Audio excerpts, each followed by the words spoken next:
Hello, hello. I'm here with Dr. Brook Choulet, a sports psychiatrist, somebody who I met recently at a conference in Phoenix and really inspired by her work and her vision for how to bring mental health resources into elite level sports.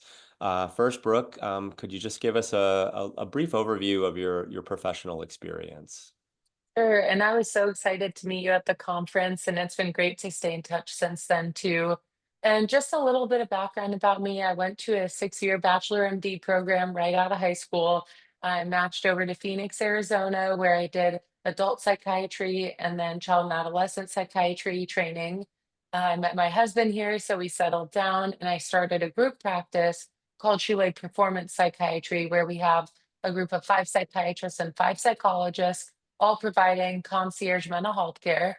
And then what kind of led me into the sports world was getting brought on as the team clinician and the team consulting psychiatrist for the Phoenix Suns and the Mercury, where I worked in the NBA and WNBA for 2 seasons.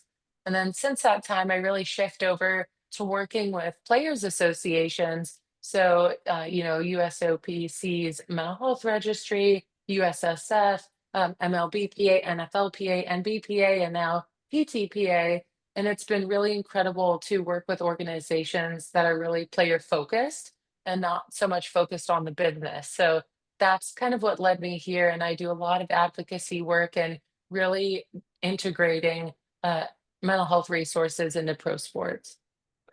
Oh, that's amazing. That's amazing. And as a fledgling PA ourselves, one of the things that I really wanted to kind of tap into with you is your experience inside the PA kind of ecosystem, number one, but also maybe the vision that you have, if you were to, kind of create best practices, best services for the players.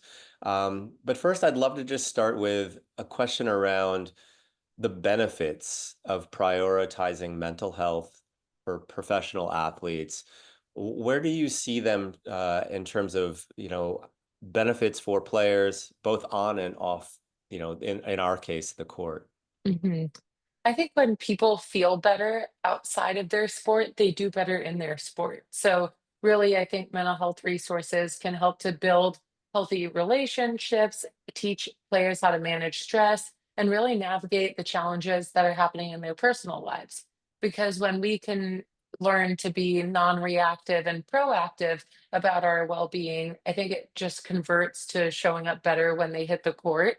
So there's many benefits from both a team and like organizational standpoint to making sure your players are well as the player feeling well themselves. Because Mm. all those issues that pop up for athletes, like confidence concerns, imposter syndrome, performance anxiety, all those things really start to melt away when one is really emotionally well. Mm. Yeah, that's really, really great. One of the things, we're really thinking a lot about kind of team culture, and I think one thing that we push up against a lot is still that the cultural norms within a lot of high performance, you know, are are still, kind of behind the curve in terms of mental health and well-being. If you were to be thinking about integrating mental health resources into a team culture, how do you see that kind of practically speaking, and what might be some of the value for players, not only just to, feel better, but also potentially as a competitive advantage?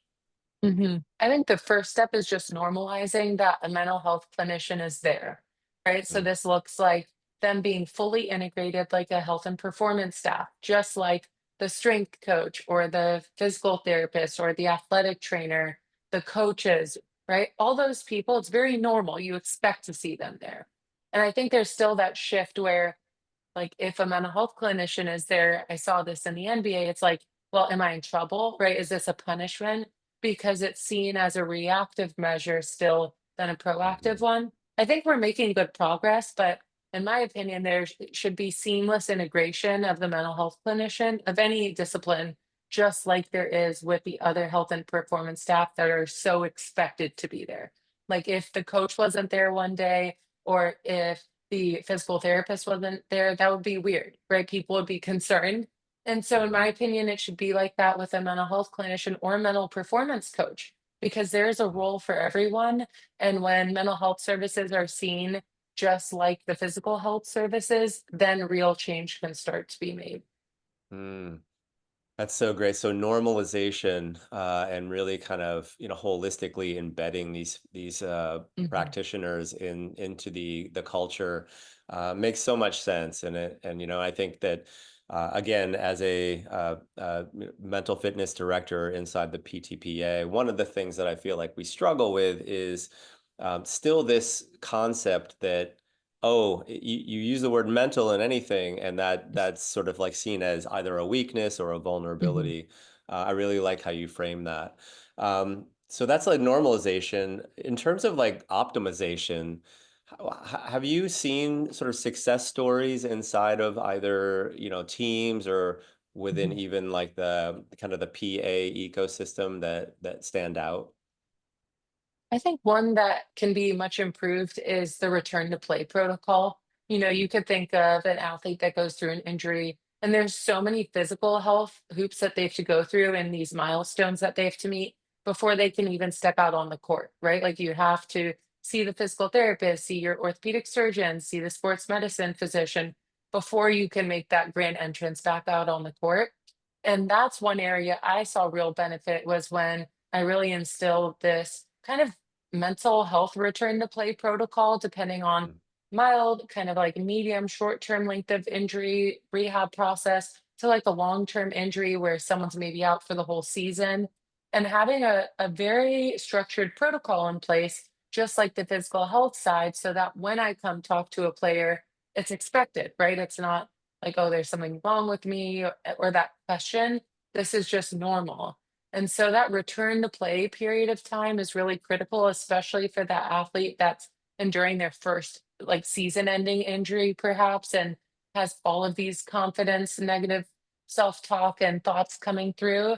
That to me, I've seen a lot of success as targeting that as a key area. And the other thing is just proactively meeting with everyone at the start of a season. Right. So a lot of times people want to just utilize the organizations want to just utilize mental health services when there's a crisis, but through purely embedding those services preseason, midseason, return to play after injury, postseason, you can really get a better baseline and build a better rapport with someone so that when things do go wrong, or if there is just on the mental performance side some fine tuning that needs to occur, then there's already a relationship established. that's so smart, and I like the idea of both building that rapport and also creating that baseline so that we know where Mhm, the delta may be for a specific person. One of the tasks that I'm taking on this year is really kind of building out a mental health registry and providing, our mission statement is to safeguard and support men's and women's professional tennis players globally. mhm. And one of the things that I felt like was, intrigued me and piqued my interest speaking with you is potentially thinking of a way to align with the services that you're providing, inside of sports psychiatry, to create sort of a reference list for our players or a referral list for our players. How do you envision, our organization working alongside of what you're doing inside both the American Sports Psychiatry Association and even your own practice? Yeah, absolutely. I think that it's fabulous when player associations take charge, right, and really vet out resources for their athletes. Because the last thing someone wants to do when they're not feeling at their best is go find help, right? And so when player associations can make this vetted registry or directory where it's like, here's a list of people that are well qualified to work with professional athletes and have experience and are licensed clinicians, it can make a big difference for someone really lowering that barrier to seeking care. So, with my nonprofit hat on, yes, as the president of the American Board of Sports and Performance Psychiatry, we're really excited to collaborate and provide that vetted list of sports psychiatrists and then helping fill in the gaps with all the other disciplines so that there's well rounded clinicians that are available to the athletes. That's so amazing. Brooke, I really feel excited about what the future holds for us inside the PTPA and specifically within this arm of the work that we're doing for our players. And I really love how you frame that. You know, when you're seeking this sort of help, the last thing you want to do is go out and start researching and Googling Mhm. people. You know, to me, it feels like one of the primary tasks that I can provide the players is doing that legwork and vetting people so that they have a professional list to choose from already. So, looking forward to many more of these conversations and aligning with you more in 2025. Thanks so much for taking the time. Thank you. This was great.